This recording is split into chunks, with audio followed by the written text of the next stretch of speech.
আজকে কিছু মানুষের দায়িত্ব জ্ঞানহীনতার কারণে সমাজে ওনাদের মতো আমাদের এরকম মানে নিষ্পাপ বোনেরা রাস্তায় রাস্তায় ঘুরতেছে।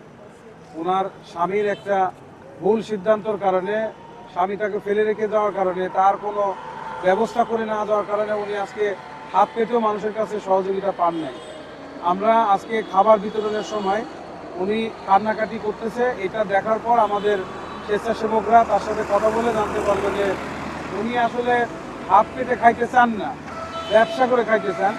এবং ওনার একটা ডালা ছিল, পানির ডালা, সেটাও মানুষ নিয়ে চলে গেছে, চুরি হয়ে গেছে, যার কারণে উনি আজকে রাস্তায় আছেন। মাসুম বাচ্চাটা নিয়ে উনি কিছু করে খাইতেছেন।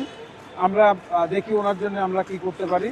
আপনারা সমাজের যারা বসবাস করছেন, আমরা রিকোয়েস্ট করবো যে মানে আমরা আরও বেশি একটু দায়িত্ববান হই। আমরা নিজেদের থেকে দায়িত্ববান হলে এরকম মা বোনেরা অসহায় অবস্থায় রাস্তাঘাটে ওনাদেরকে পাবো না। আমরা চাই যে আমাদের মা বোনেরা ঘরে থাকুক এবং মা বোনেরা ইজ্জতের সাথে সম্মানের সাথে থাকুক। আমরা আবাবিল ফাউন্ডেশনের পক্ষ থেকে যারা ভিডিওটি দেখছেন তাদের সবাইকে ধন্যবাদ জানাচ্ছি।